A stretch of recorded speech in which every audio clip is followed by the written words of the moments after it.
其实这就是在我们台湾经历过嘛，你搞那个抗中保台，你民调就会高，因为都是民粹化了。那你尤其你在日本现在搞抗中保日，那就是这个概念。抗中保日里面呢，其实已经没有台湾有事的这个概念。台湾朋友先不要高兴，虽然在美国川普的敲打之下，他有一点修正，退回原点，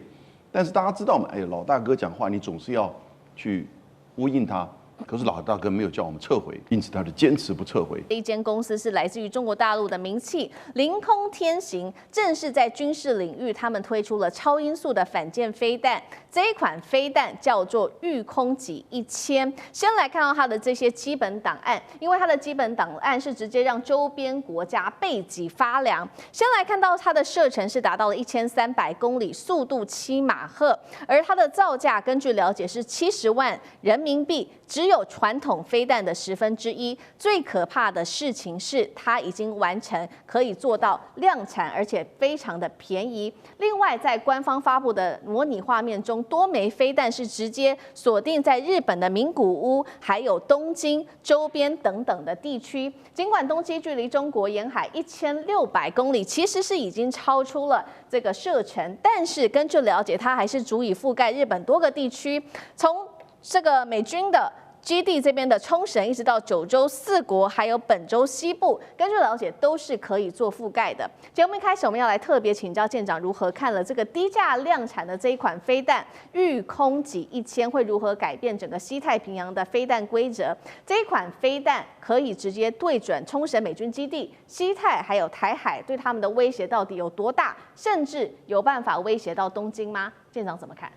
如果我们从它的一个公布的画面来看的话，其实它的准度是100%的哦，它直接的命中这个目标，而且他说，从就是我们看到现在这张图啊，从发射，那我是没有截这个它命中的图，那可是他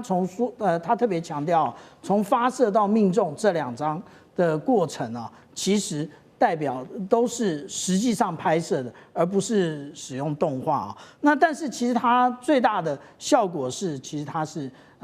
民间公司产生的，它不是一般我们所看到的中国大陆国企所产生的啊。那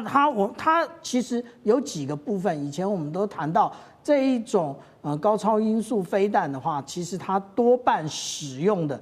是这种耐热的，无论是陶瓷或者是它的一个耐热的钢板啊。可是它这一次呢，我们讲到这个凌空天行，它用的是水泥，大家想都没想到，它用的是一个发泡的水泥的材质。那其实它这里也已经告诉我们说，它的也就是拦截的方式啊，到底是如何？也就是它到达了目标区之后，它会自动的打开 Seeker 那寻标器，然后来辨认目标。那也就是我们一般认为它攻击的应该是航空母舰，可是它如果这样讲的话，那代表不一定哦。它可能先攻击的是我们讲到的防空指挥舰，一旦防空指挥舰被瘫痪之后，其实航空母舰被命中的可能性更高。那另外，它在这个CG 里面，它特别强调另外一件事，也就是它可以自动躲避这个威胁。也就是说，它是如何测得说这一个航空母舰打击群它的一个征收范围，这又是另外一个部分哦。那它为什么可以造价只是过去这一些飞弹的1/10呢？因为它用的都不是我们一般所用的军规的商品。例如说，他讲说，他使用汽车用的这些缆线来取代航天级的这个缆线。那另外呢，他使用工业的标准的一个料件，例如说各种的螺丝啊，然后来取代航天的这个部分啊。也就是如果我们来看到这个很类似的一个产品，像东风17啊。因为我们刚刚看到它前面就是一个乘波体的一个构型，那这是我们看到的东风17。那东风17它的射程可比这个远得多，也就是它的射程在1800公里到2500公里之间。那这一个也就是同样的，我们刚刚讲到的日本的各个的一个从北海道南到这个与那国，其实通通都是范围之内啊。是，而且它为什么我们刚刚讲到说这一个御空级1000它会有如此的想象，也就是说，其实它采用了非常多这个军用的思维，但是不是军规的产品啊。那它在整个结束之后，它还有彩蛋啊，彩蛋就是刚刚主持人讲到的，也就是它其实暗示着它这款飞弹其实对于有关于冲绳、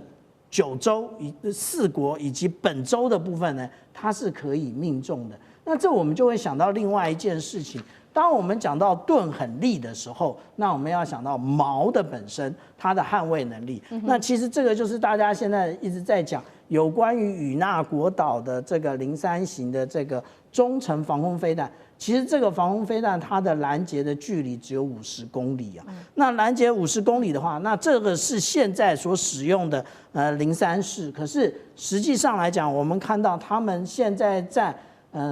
西南诸岛用的已经不是原来那个03式的部分，而是有新的一个弹翼的结构。那这种弹翼的改变之后，可以使它的那个转向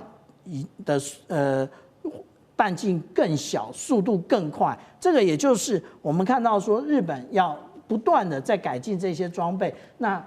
其实高市早苗就从这些装备里面，他觉得很有底气啊。但是我们讲到说这一种飞弹其实根本就没有办法拦截，无论是这个御空级1000，或者是东风17，或者是东风16，其实它都完全没有办法拦截。也就代表说，其实很多的政治人物他们都用断简残篇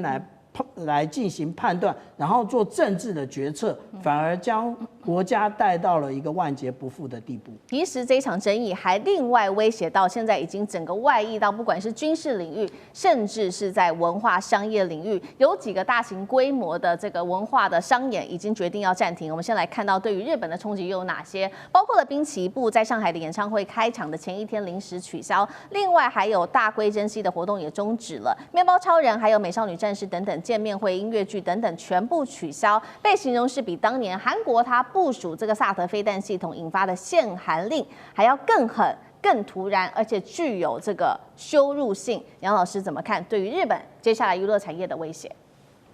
我倒不会说是羞辱性，我觉得比较正确的形容应该是针对性啊。那他当然，如果日方感觉到羞辱性，这也是可能附带的效果。可是它主要是针对，也就是高市早苗的发言。那中国大陆这边要采取一些抵制、反制，啊，甚至接下来会不会有更进一步的外交跟经济上的制裁，我们不知道。目前你看到他的民调，最新的民调啊，其实就是在我们台湾经历过嘛，你搞那个抗中保台，你民调就会高，因为都是民粹化了，那你尤其你在日本现在搞抗中保日，那就是这个概念。抗中保日里面呢，其实已经没有台湾有事的这个概念。台湾朋友先不要高兴，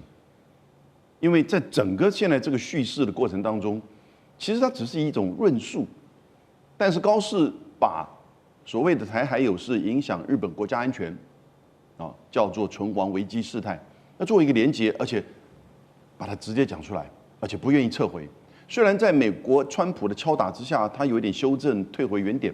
但是大家知道嘛？老大哥讲话，你总是要去呼应他。可是老大哥没有叫我们撤回，因此他就坚持不撤回。这种抗中保日的这种情绪哈，其实在日本发酵。我必须要讲，最新的日本经济新闻跟东京电视台，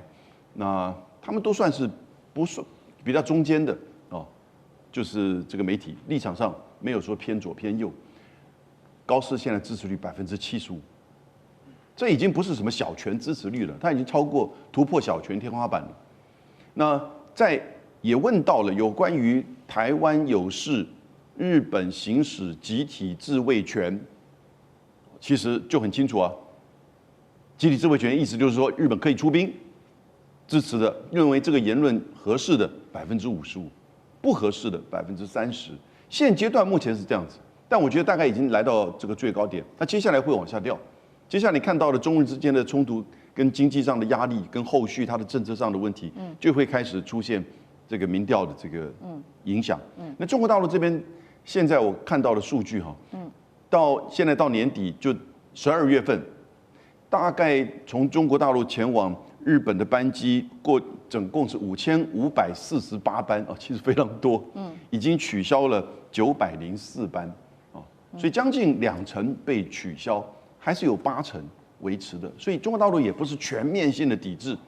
那像是旅游比较大的影响的这些都市就取消，那因为这904班里面，其实大部分前往大阪、东京，所以大阪这边大概团客取消掉50%，这会有冲击。如果持续下去，真的会有冲击。也就是说，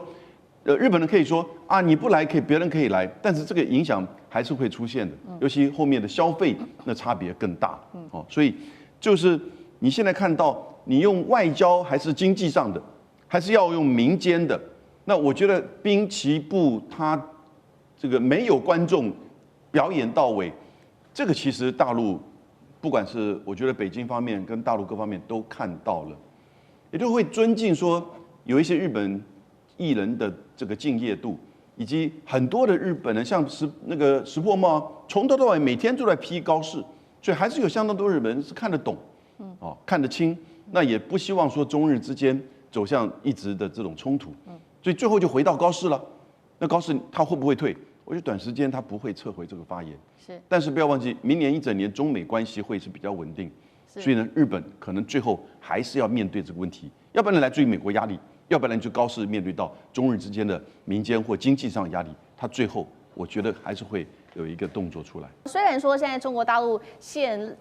日令等等会有一些经济上面的冲突，看起来不是太大，但是接下来恐怕对于日本本来 GDP 成长就已经比较小，可能会陷入负成长，是否又对高市带来另外一波的压力？这个我们要持续的来做观察。不过另外就是有比较奇怪的事情是，大家现在在看，就是说新加坡，政治上过去立场不是都一向比较中立吗？为什么在这个时候要说出这些话？因为新加坡的总理黄循财在近期他在这个彭博创新的经济论坛谈到中日关系，他竟然说呢，他说我们已经放下了历史并向前走，东南亚国家已经跟日本可以做到这一点了。虽然说花了一些时间，希望中日你们也能够找到方法前进。这一番话似乎暗示中国还是你自己得放下历史成见。话一出引发了大陆网友非常的不满，有人形容他好像是吃了苍蝇一样恶心的强烈反感的感受，批评黄循财根本偏袒日方。另外有一篇文章，这个叫做《新加坡为何敢干涉中日的争端》，直接就登上了中国大陆的网站的热搜。那当然了，新加坡的这个《海峡时报》就帮黄循财做澄清，他说是部分香港媒体故意的曲解、刻意操弄情绪，真的是这样吗？黄循财是否真的偏袒日本，还是被香港媒体给误解了呢？委员怎么解读？我觉得是大陆的媒体偏袒黄循财。到现在为止，大陆的媒体、大陆的官方没有一句话说黄循财，提都不提，反而是大陆的民间跟网民对于黄循财大加痛批。其实这新闻第一个时间出来的话，我就在媒体上大力批判他。为什么？就是不长眼睛，叫做白目，叫脑筋短路。这个话当然很难听啊！一国总理被我说成这样子，我来跟大家解释一下为什么这样批判他哈。你说忘记2次大战的历史，然后这个要新加坡跟日本往前走，那好啊，新加坡14岁孩子念的中学教科书、历史教科书里面写得清清楚楚，2次大战1942年，日本占领新加坡，占领到1945年，短短的3年内干了什么事儿，教科书写得一清二楚。那你黄循财把这个教科取消啊？那个教科书不像台湾教科书提都不提啊，写得很详细。循财兄，我念给你听。第一个叫肃清大屠杀，他把所有的当时新加坡人口只有50万人，注意到不是现在的人口，当时只有50万人，把所有的男人集中，他们叫检疫，一个个检查，来判断你是不是抗日分子。那你要忘掉过去，你们新加坡整天在教你们孩子是干什么？而且你还把它当作新加坡立国的最重要的故事。说为什么新加坡要立国？为什么新加坡有军队？那你今天在讲什么？第二个，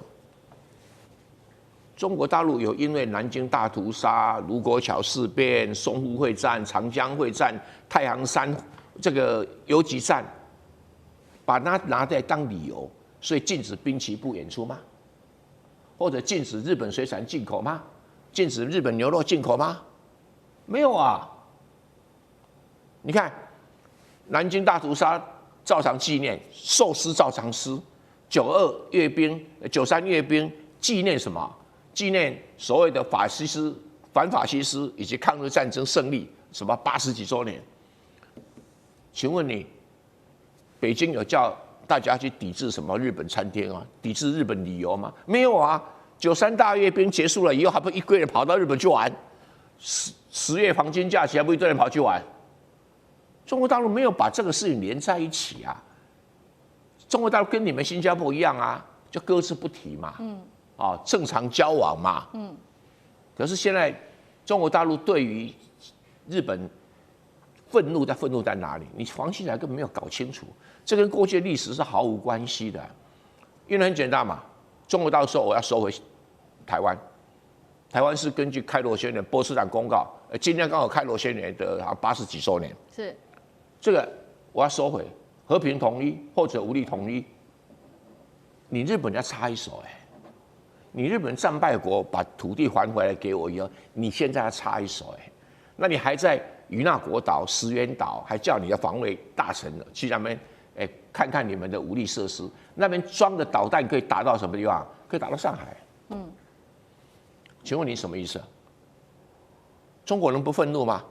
你说你要介入什么存立危机事态？什么叫存立危机事态？第一个，只要宣布存立危机事态，日本所有的防空反舰导弹全部启动。第二个，它的神盾舰在横须贺、在佐世保的神盾舰跟驱逐舰全部出海，进入战斗状态。它的反潜机立刻在台湾海峡、在巴士海峡、在宫古海峡、在西太平洋布下反潜线。最后一个，封锁宫古海峡跟巴士海峡。请问你，这是你们自己写的我没有冤枉你哦。存立危机事态，日本自卫队要干这个事情那中国会怎么想？你该还我的东西，现在不还我还要插手那是准备2次大战还没结束的样子嘛？是啊，所以敌国条款就出来了，联合国敌国条款就写这些事情你战败国该履行的东西你不履行，我就有权利打你那更扯的，其实我觉得中国反应还蛮温和的。你看这2天中国已经没有什么太大，高市长嘛只稍微退了一点点，中国那个反日气氛就开始下降了。我一点都不冤枉中国大陆你们日本把中国大陆逼到墙角，什么逼到墙角？你不是还在韩国高市长们还跟习近平讲，我们要战略互惠，你用这种方式战略互惠那你不是整整打习近平跟中国一个大耳光吗？都还有解释吗？那你黄熙来讲什么？你根本搞不清楚状况，你搞不清楚状况，堂堂一个新加坡总理，新加坡总理给人家的印象中非常精明，处理问题像这个快刀斩乱麻，都很精准。你完全搞错了问题那你新加坡海峡时报，那当然是新加坡政府控制的报纸嘛。你说批评香港，港媒批评你或者台湾我们这几个人批评你也不会伤到1毛。你现在还不承认错误，还叫海峡时报出来洗地，那当然香港的媒体更愤怒。可是大陆的媒体静悄悄的，静悄悄的。大陆你好人不要做那样地步好不好？日本的防卫大臣小泉进次郎，他这段时间呢去到了与那国岛视察，并证实了日本呢要在跟我们台湾很近就在这个宜兰苏澳镇只有110公里距离的与那国岛来部署03式的地对空飞弹。那么在这之前呢，这座岛屿就已经部署了12式的反舰飞弹，而它的增射版这个射程最多可以打到1500公里范围的目标。那这么多的这个威胁举动，当然看在中国大陆眼里是很不满意啊。所以国台办发言人彭庆恩呢，他就说，日方在台湾附近区域部署这些进攻性的武器呢，蓄意制造区域紧张，挑动军事对立，这是一个极其危险的动作。好，那么这个台湾的总统赖清德也是发言了，就在昨天的这个记者会，他说呢，中国以2027年完成武统台湾为目标，加速侵略台湾的军事准备等等，也都让现在这块区域啊，这个台湾、日本还有中国整个牵涉来进去。那如果与那国岛部署的武器，加上台湾赖总统要增加军备部署的武器，加起来的力量，赖老师认为对解放军的威胁有多大？当然有威胁，但是我们要评估它的威胁有多大的时候，我觉得要思考几个点。第一个点就是它的数量有多少，第二个就是它的机动性，就是自我保存的能力有多少。我觉得应该要考虑这两个部分。为什么？因为它在与那国岛部署的是034，是地对空的防空导弹，它可以打战机啊，各类型的战机，那也可以打这个已经接近它岛屿的这个超高音速的导弹啊。但是他自己说他能够打下超高音速导弹，这有点夸饰了，因为美国的爱国者3大概也只能打大概4.5马赫左右，而大陆的这个中程的弹道导弹基本上跑到10马赫是没有什么问题。是，如果在微重力或者无重力的太空飞行下超过20马赫，那这个问题也不大啊。所以当这一些超高音速的中程的导弹开始要转变为攻击姿态的时候啊，日本的这个034能不能拦得住，我们是怀疑的啊。这第一个部分。第二个部分里面就是它牵涉到它对无人机的耗损力，也就是说，大陆这一次为什么当你的小泉跑去说我在与那国岛这个部署了这个034的防空导弹的时候，大陆的无人机马上就过来了。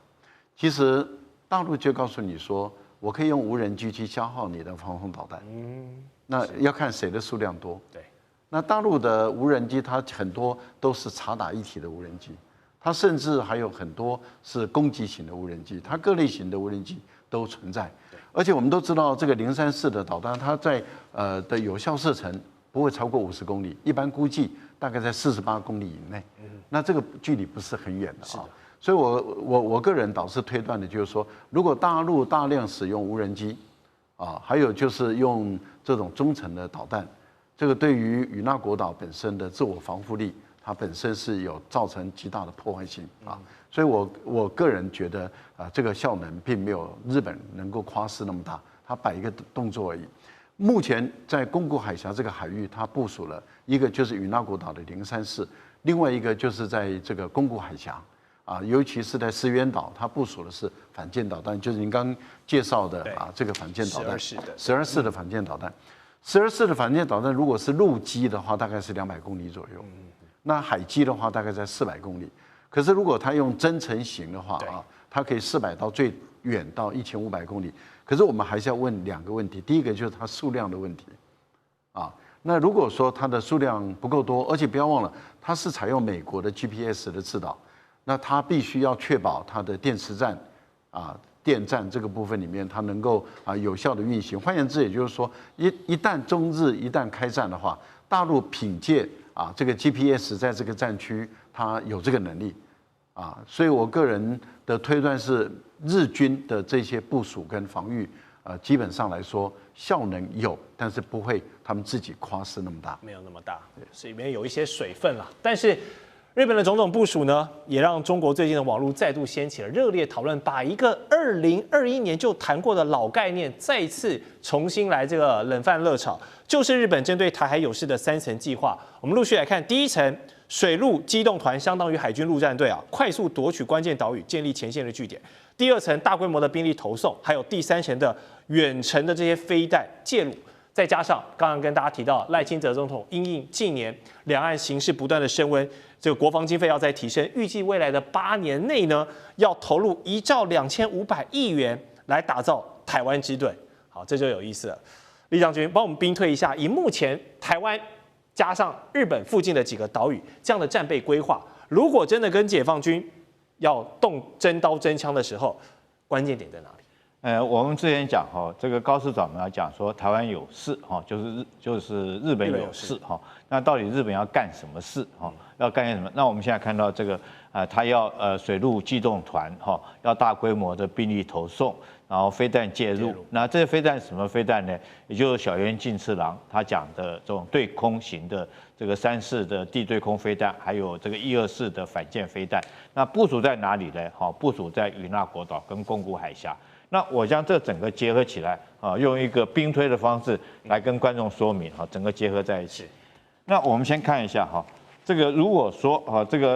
个如果解放军一旦要武统台湾，那我们台湾会做的事情是什么事情？第一个事情，我们一定做这个向东部来疏散我们兵力啊。各位可以看到，所以画出来，我们海军大概会在这个花东地区的外海这个地方做海军的舰艇的输泊。那空军来讲，到嘉山花莲的嘉山基地。那我们做这些事情之后，那紧接着我们来看哈，这个解放军会做什么动作？我很简单讲，主援打点哈，主援什么？就是反介入跟区域拒止的一个作战。他用什么兵力呢？一定是用他的航母战斗群哈。所以它航母战斗群，我们假设是辽宁号，因为辽宁号是在北部战区嘛，然后这个山东跟这个福建是在南部战区，它可能一边控领的这种巴士海峡，另外一边哈这个甚至于到苏禄海那边挡住美军航空母舰这个从南海那边上来哈，这个大概是解放军主援的部分，那从这边过去。好，那现在如果主援大家很清楚可以看得到，它势必要通过宫古海峡。我们每次都讲说，解放军的军舰通过宫古海峡，宫古海峡我们这边也跟各位量出来哈，从北端到这个南边这边，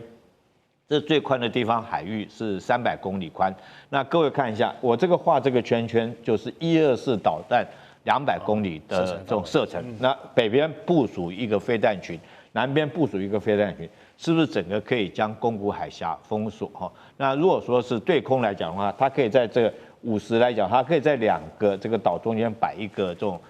这个具有防空能力的这个驱逐舰摆在这边，就可以整个封锁宫古海峡。所以这第一个，那你在这边摆这124的这种反舰导弹，如果说对解放军来讲，是不是很大一个威胁？这是第一个哈。第二个来讲的话，它打点的部队会用什么部队？我们现在就以这个解放军既有的兵力来看的话，那打点部队，我认为第一个来讲的话，他会用076的这种2栖攻击舰哈，到花东地区来，因为我们海空战力在这个地方，所以他一定会到这边来跟我们海空，在这个海域来讲做一个海空的一个决战。那他不需要用到航空母舰了，他可能用076哈，上面搭载了无人机就可以，他到这个地方来，这个地方，那在这个地方很可能会发生海空激战。在这种状况之下，那与那国岛，你看是不是就在这个边边啊？就是不是就在里面？就在里面了，就在船里面。那你这个日军在这里面，你认为他会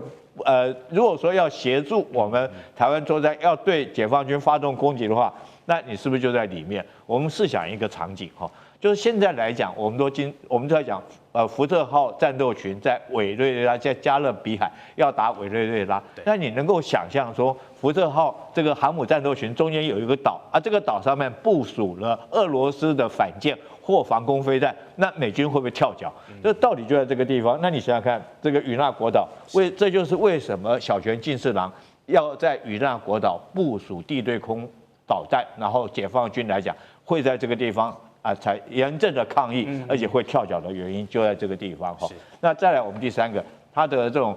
这个水陆机动团是干什么？我们都想，你日本来讲的话，你是防卫为主啊，你干嘛要建立这种公司部队？抢滩吗？对，就是抢滩。你知道登陆作战，我们一定要反登陆作战。反登陆作战最好的方式是什么？就叫逆登陆作战。各位可以看到，如果说是在北部地区，它这个我们用075的船团在这边登陆上来以后，我们在北部这个地方抵抗。如果这时候船团停在这个地方，那如果说是这个日本要驰援台湾，要介入台湾的事情，它的水陆2栖登陆船从屁股后面再给你打上来，这就叫逆登陆哈，就你登陆滩头，你建立了滩头阵地，我从你滩头阵地再打上去，那时候你如果这边再打上来，你各位可以看到这075这个登陆船在这边。这边是我们守军这边当做一个砧板的意味。那你这块肉放在这个地方那上面来讲一把菜刀又从后面砍过来，那是不是对台澎作战、防卫作战这个解放军来讲的话，就陷于一种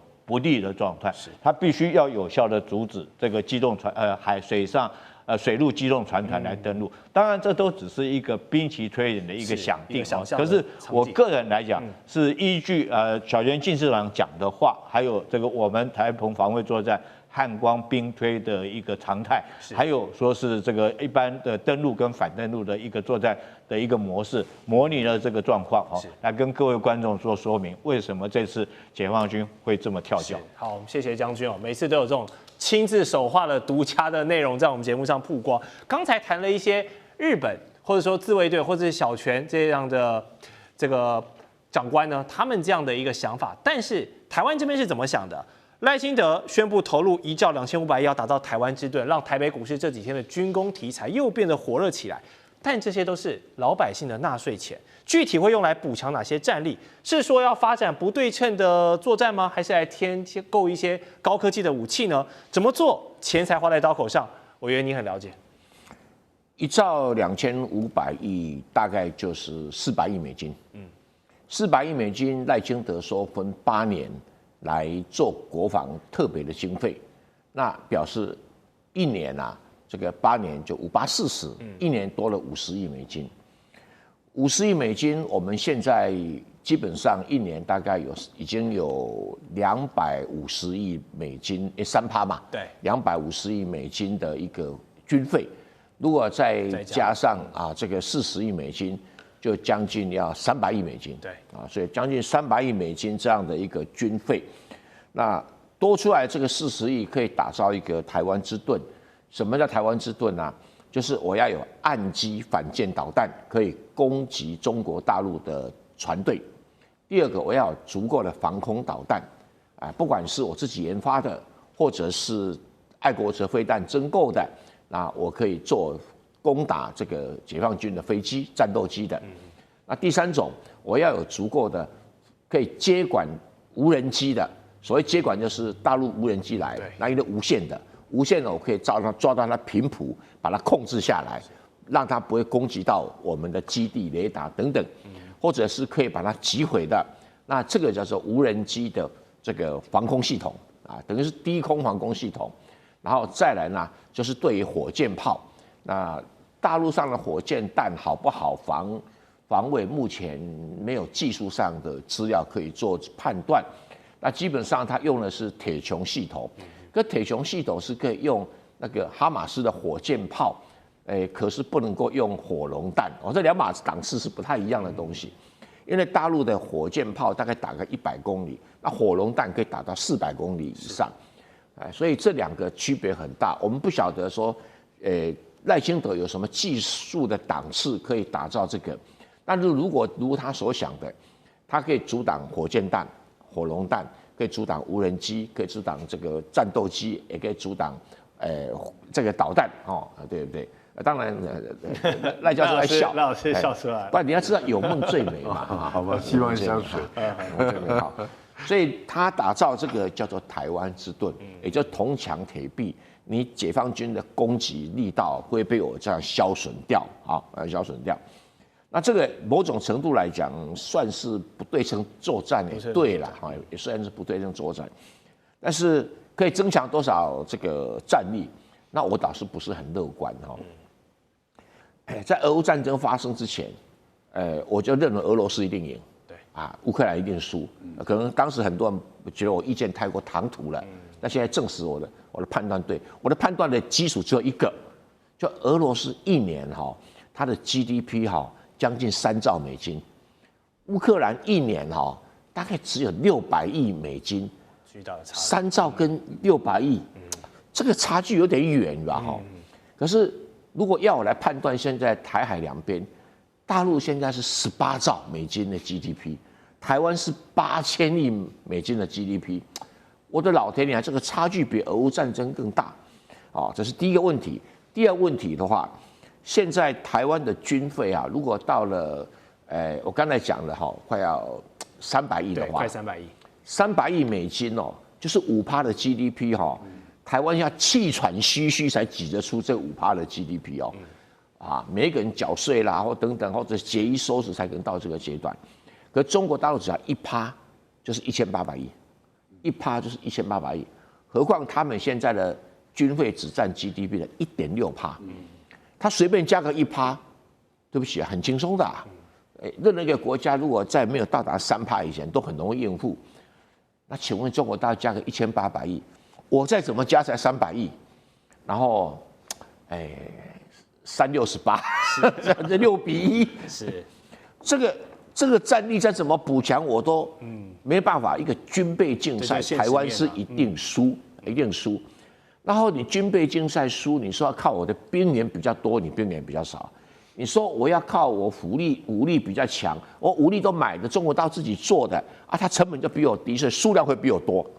然后说军队的指挥官，我没有别的意思，不要误会哈。台湾的军官的训练现在已经不如大陆的解放军的军官的训练。我当然有很多的指标数字可以来看这个问题。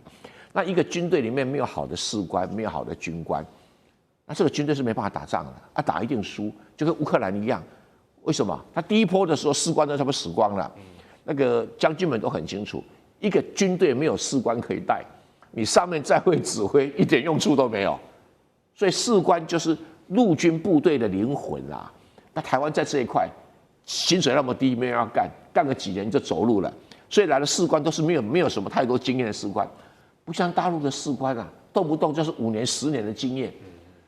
我不晓得就叫两位看怎么弥补这个人力的弥补是最困难的地方啊，有钱都搞不来的。所以我认为哈，你在什么高科技的武器、无人机的操纵、FPV 什么在弄，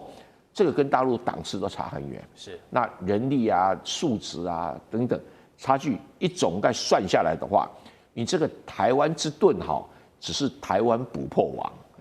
所以委员还是用这个经济面啦，国家机器整体的后勤跟整体的 GDP 这样一比较之下，还是非常的明显。但是两岸人民同文同种，相煎何太急，我们还是希望呢，不要只走到剩下战争这一条绝路了。日本首相高市早苗飘出的台湾有事就是日本有事这个论调，掀起了现在国际媒体所有人的关注。那么美中的领导人也马上打了一通电话，我们看到这次是习近平主席主动打电话给川普总统，并且在通话中强调，台湾回归中国是战后国际秩序一个重要的组成部分。他希望不管是美方也好，或是日方也好，在这个问题上要做出自己的明确的一个表态。那与此同时呢，美国的海事这个新闻网站的 Maritime Exclusive， 它一个报道就指出呢，直到今年的10月，其实在中共这边的高层啊，也做了很多的风吹草动，包含中共解放军有4位4星将领，他们被免职了。那其中呢，不乏曾经在东部战区的这个前线指挥官，可以说是这些东部战区的将领们，他们就是万一啊，这个中国沿海，不管是对台海、对日本有什么风吹草动，这些人就是第一线的执行者。那习近平一边强调台湾回归的论述，那另一边是大规模的清洗这些东部战区的将领，这是在清除军中的贪腐吗？表面上好像是，但更多人解读会不会是说，因为东部战区很多人嘛，有鸽派有鹰派嘛，现在就是要把鸽派的人全部扫荡掉，派出鹰派，派出战狼派，派出想把台湾这块肉叼回来最积极的这群人，让中国高层夙愿已久的，我们说2027年进攻台海。统一大业这个事情，现在已经在做准备了，是这样吗？尚志哥，其实我们在看有关于2027年的这个全世界，包括很多的这种军事的智库，大家会直指2027年，其实有好多原因。那这个原因不乏，首先第一个部分是习近平在2022年当时是第三任哈，所以到2027年是第4任，这是第一个，他权力的延续，这是第一个。再来的话就是中共的解放军的整体的军备，包括第6代战机，包括我们讲航空母舰的第4、第5的话，大概都在2027年能够非常完整的成熟的成军。这第2个，第3个都提到说，中美的军备这件事情，到2027年，中国大陆的解放军的总体赢过美国是会更完整哈。所以以及第4个，我们在思考的其实就是什么？是中国大陆内部本身，包括经济或各方面的稳定性，已经可以承担一旦要攻击及我们刚才讲应该是要武统台湾的时候呢，如果国际制裁各方面，中国内部的经济体制是可以挺得过的，因为他们一直在准备好。那么多当中，到底哪一个原因？其实国际当中其实都关注的，或者是从中国自己的历史上的经验角色是什么？就是要确定你所有的部分最关键的将领有没有二心。所以其实我自己在两岸当中这30年来，在过去一些产官学啊，在思考两岸最危险的一个观察指标，就是一旦大规模的在清洗军中的，尤其是最高阶的人士。为什么？因为中国历史上每一次当中朝代的更迭，一旦如果没有，因为涉及到军力的变动，整个中国的国土里头就有很多的区域的部分战争，于是就诸侯割据，就一旦打仗诸侯割据，在近代的时候也叫民国好不容易推翻满清，结果军阀割据，所以说一旦打仗要进行统一的时候，其实手上有军权的人，如果他不够忠诚、不够真正的向心的时候，他其实非常危险的。我们现在看到，在这一波当中，包括9名的高级将领，33个上将当中，已经有12个上将被清掉了，而且没有补。所以到底会什么样的原因？其实你说只是反贪腐吗？但是反贪腐背后一个很重要的原因，就是如果你一旦贪腐，是不是表示美国花钱就可以把你买下来了？或者是说你自己为了你的利益，可以在最后一旦在所谓特别是东部战区要打台湾武统的竞争的时候，其他西北、东北的战区，大家就可以纵兵力，一旦乱起来了，特别是如果一旦整个战线，包括像日本、包括美国等等都卷入的时候，要知道这个部分手上有军钱，如果不效忠习近平、不效忠北京中央的时候，那完全就是大失控，而且还有列强马上就进来。所以我们现在在观察整个在清洗有关于军中人士，不只是贪腐的问题，所以这里头确实有个指标，因为我们知道，如果在2025年的年底前清洗掉那么多12名以上的部分上将的时候，就表示后面的递补大概到2027年之前2年内，因为我们看火箭军的经验，1年内、1年半、2年的话就可以稳定下来。所以现在两岸当中的这个紧张，我们确实要看。我个人是特别觉得，军事人士当中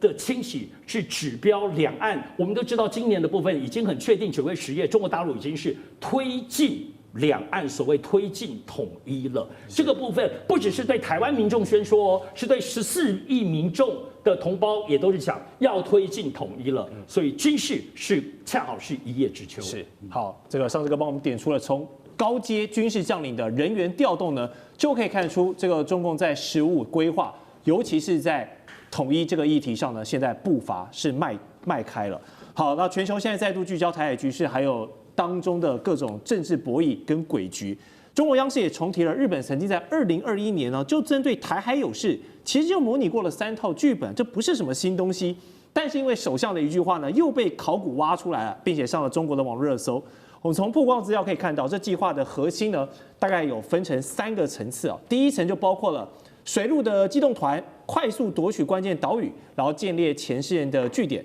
那第2层是大规模的兵力投射，还有最重要的第3层，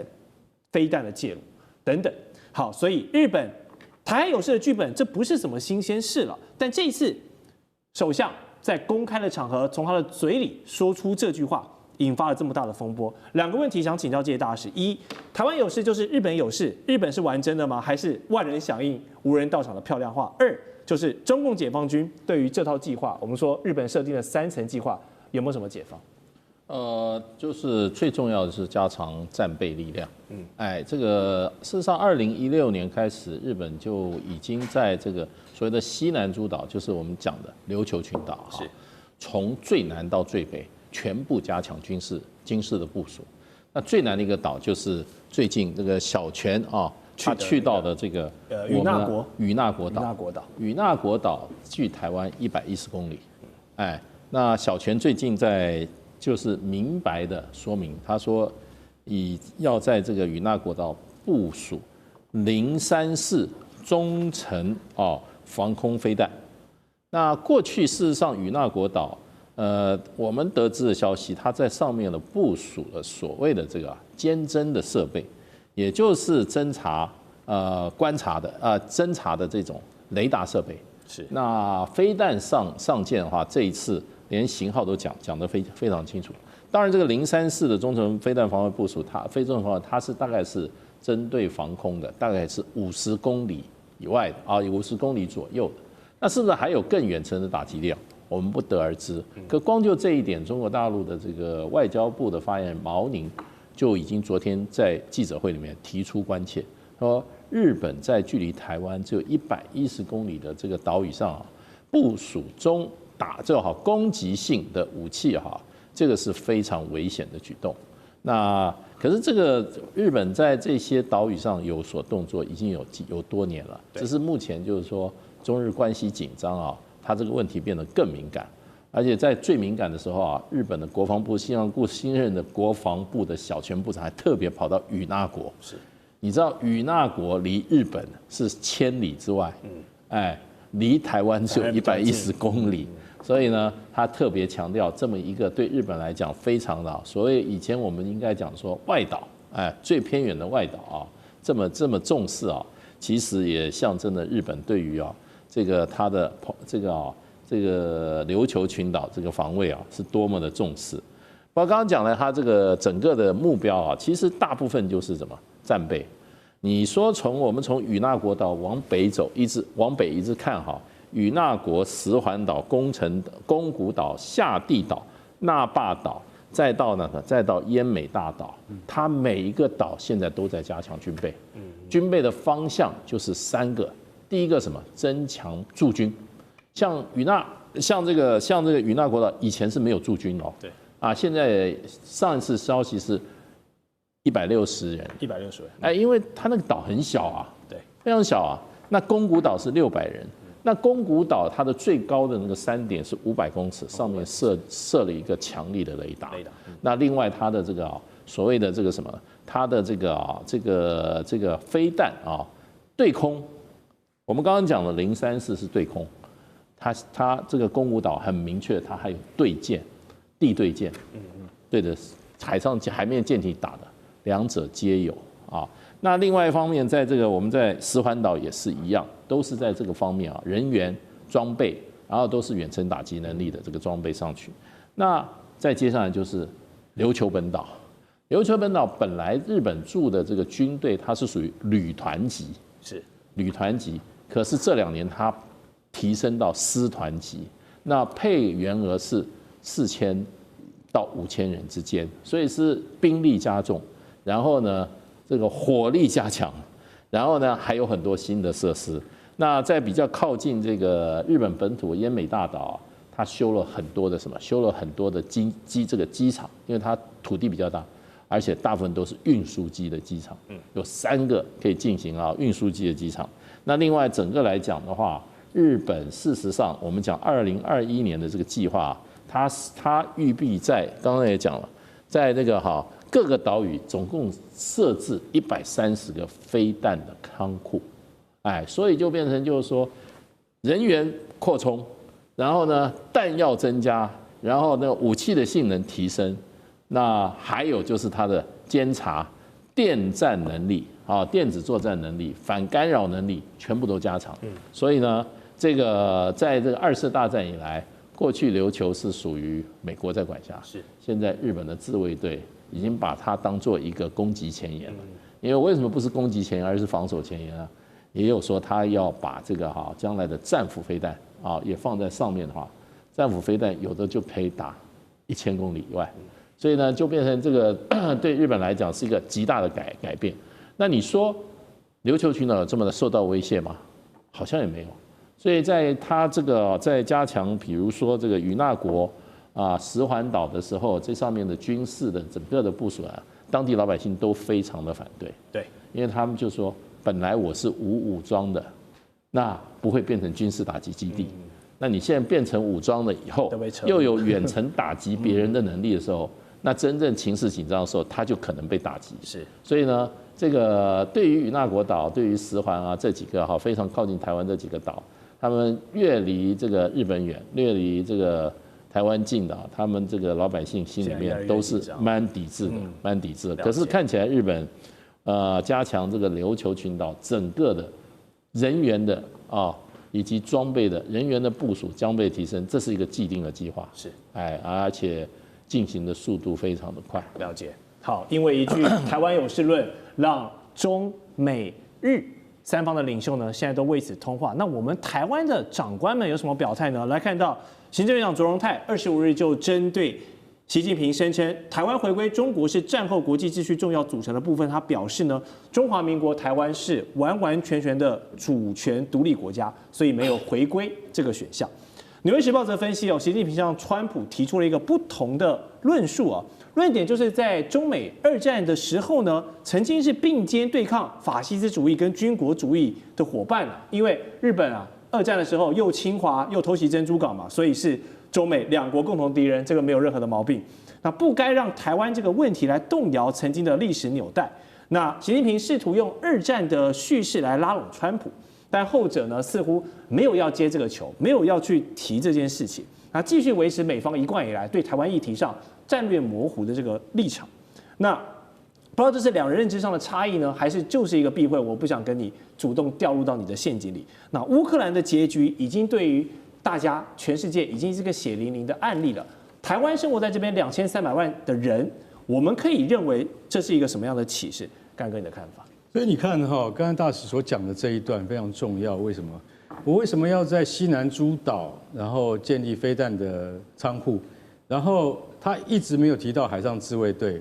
其实海上自卫队未来的动向才是最重要的。大家要有一个观念，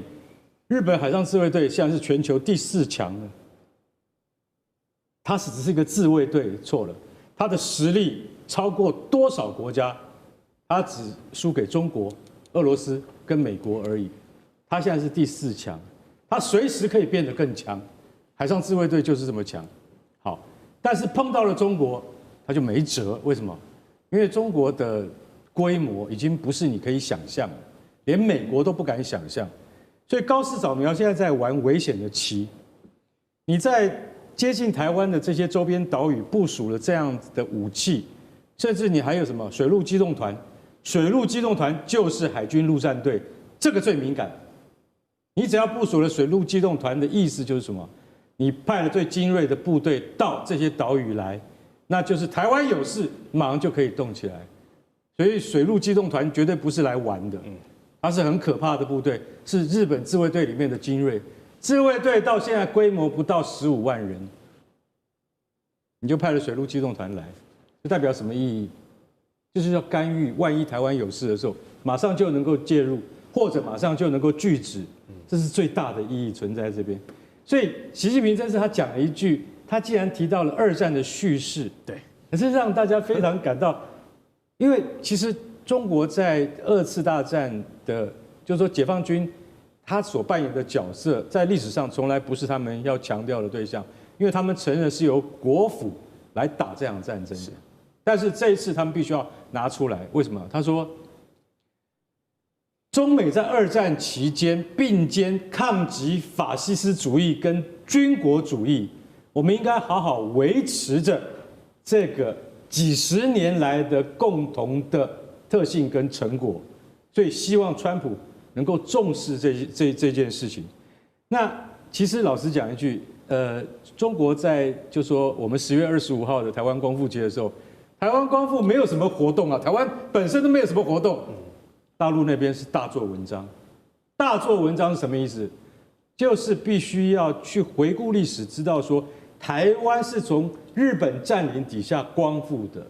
那现在中国愿意回到史实来审视这件事情，反而是台湾自己的政府不愿意审视，他们叫做中战，不叫光复，你听得下去吗？所以行政院长卓荣泰他说，台湾是完全独立自主的国家，没有回归这个选项。对，我们都同意，你现在是独立自主的国家，但是两岸之间难道永远不要谈吗？我想再这样子下去的话，习近平的态度只会越来越强硬的，而且对美国的施压会越来越巨大。是，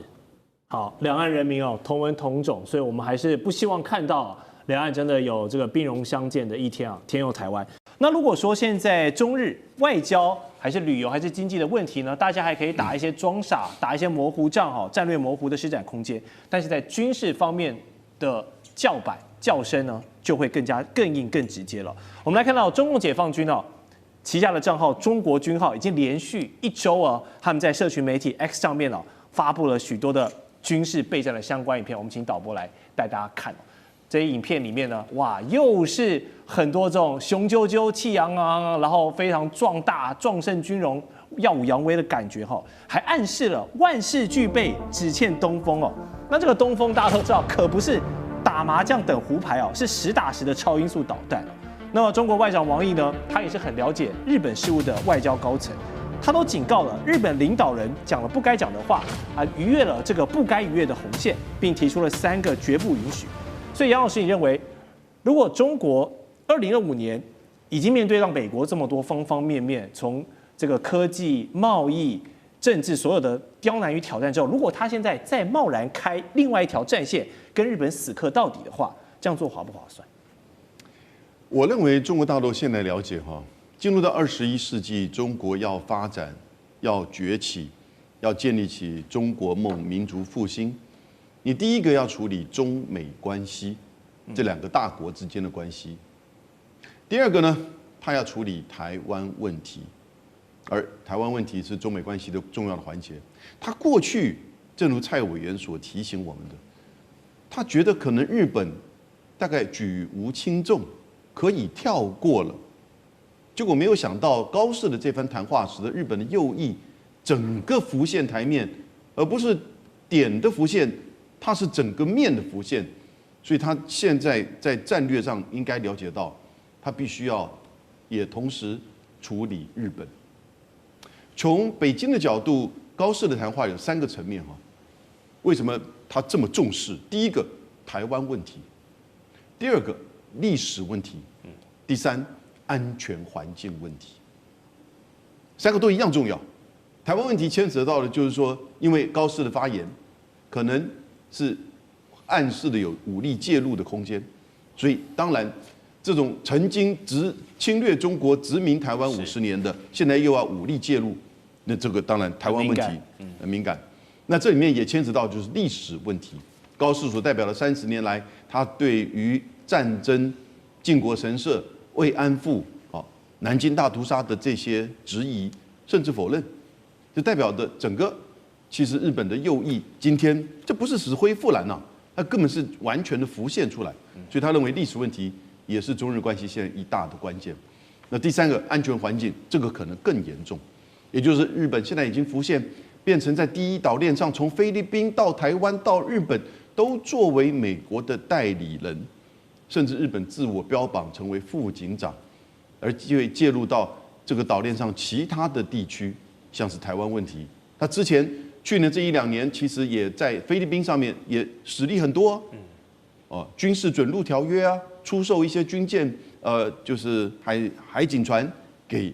菲律宾。所以这些作为，其实现在大陆应该了解到从3个层面：台湾问题、历史问题，以及也就是这个所谓的安全环境。所以他现在才会那么全面性的。我们不要只是看这个一句话，这个反应好像变成一个外交上的冲突而已，没有那么单纯。我觉得这个事情会是一个全面性、战略性的这种反应作为。一句话背后其实蕴藏着非常多中日之间还有整个区域已经埋藏许久的隐忧在这一句话引燃了所有的这个引爆点。好，那如果我们假设一个情境，中日的关系现在持续往最极端的方向发展，我们不乐见。但是如果真的走到了不得不动武的阶段的话，那现在中方开始引用了联合国宪章第53条，刚才蔡委员有提到，就是前敌国再次实施侵略呢，中法苏英美有权直接实施军事行动，那无需安理会的授权这个条款中方认定的侵略呢，当然包含了介入台湾问题。但是日本的外务省则反击，强调这些都是老掉牙的东西，早就过时了，并且1995年进行了大会表决时，你中国大陆也是同意的结果双方现在把这个考古文又拿出来重新做解释。我们这边请蔡委员深入浅出这样帮观众朋友上个历史课。这个敌国条款放到现在2025年的今天还有没有效力？还是有效的，还是有效的。原因在哪里？原因在联合国宪章的位阶比联合国大会的决议更高。换句话说，你联合国的决议没有办法推翻联合国宪章，即使说我在决议的时候举手同意，但是我仍然可以引用比决议更高的宪章来处理这个问题。就像说，在立法院通过个法案，即使我这个党团赞成的，但是如果我要引用宪法的权利来推翻我原先主张的内容，可不可以？可以，因为宪法的位阶高于你决议跟法律的位阶。我们来看一看，联合国宪章是有2个跟敌国条款有关系的，就是107条跟第53条第1款。第107条怎么说呢？就是联合国宪章不会禁止2次大战中这个牵制国的敌国因为该战争而延伸的执行的行动。也就是说，你是我的敌国，那你割让台湾给我，我割让台湾给，现在还来给我，就你要介入我这个取得台湾的权利，所以我可以不受联合国宪章的约束，直截了当的跟你发起作战。当然，只限于跟第2次世界大战有关系的项目，偏偏台湾刚好就第2次世界大战有关系。你不能说我跟你日本去打北海方四岛啊，你不能够说我跟你日本去什么八重山啊什么东西打仗，那个除非跟台湾问题有关。所以台湾问题碰巧刚好就是该次战争而采取执行的行动，那你自己要把头伸过来啊！这第107条这样规定。所以很多人说啊，那个已经决议无效了，谁跟你说无效？碰巧台湾问题就是2次大战留下来的问题，那你不能说为了日本其他问题跟他打仗，要联合国安理会同意，要不然你违背联合国宪章。那第53条是怎么讲呢？就如果你有刚才我讲的107条的情形，你不需要联合国安理会的同意授权你不需要授权然后反正你如果把它定位说你介入台湾问题是对中国的一个侵略，然后你对此等国家的再次侵略能担负防止责任，就是我中国的责任就是我要防止你再次侵略。那中国可不可以把台湾问题解释为日本介入时候的再次侵略？刚刚好又可以，反而美国不行，而日本绝对是可以。所以日本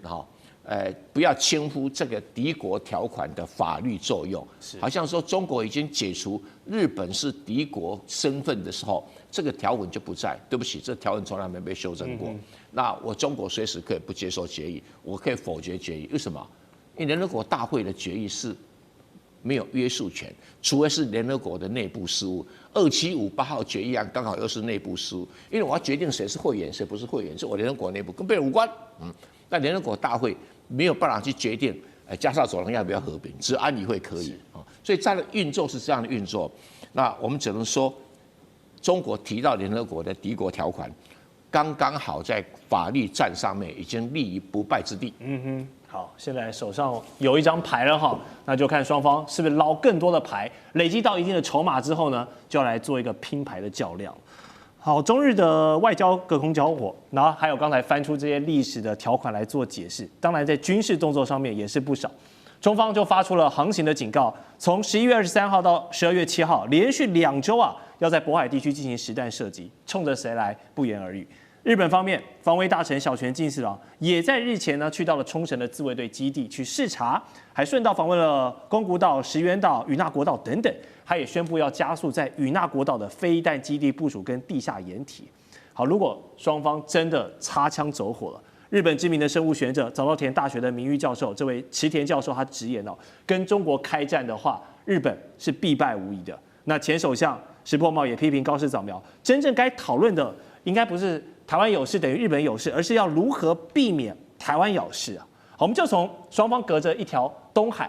海上的战力也是吕舰长最擅长的一个领域，海军配置来分析。如果中日真的开打，仅凭日本自己绝对是不够看的。但是如果加上美国，加上第一岛链撑腰的话，解放军最忌惮的会是什么？其实我们刚刚讲到如果只算第一岛链的话，那第一岛链其实只有日本。那我们真的觉得韩国会抽调他的兵力支援日本吗？大家想一想，第2次世界大战之前，韩国受到的待遇是什么？它内部的问题都无法解决。那对于台湾来讲，台湾也在第一岛链上，台湾真的胆敢抽调任何的海军去支援日本吗？而且日本需要吗？那等一会儿我们来讲这个问题也就是我们不断的看到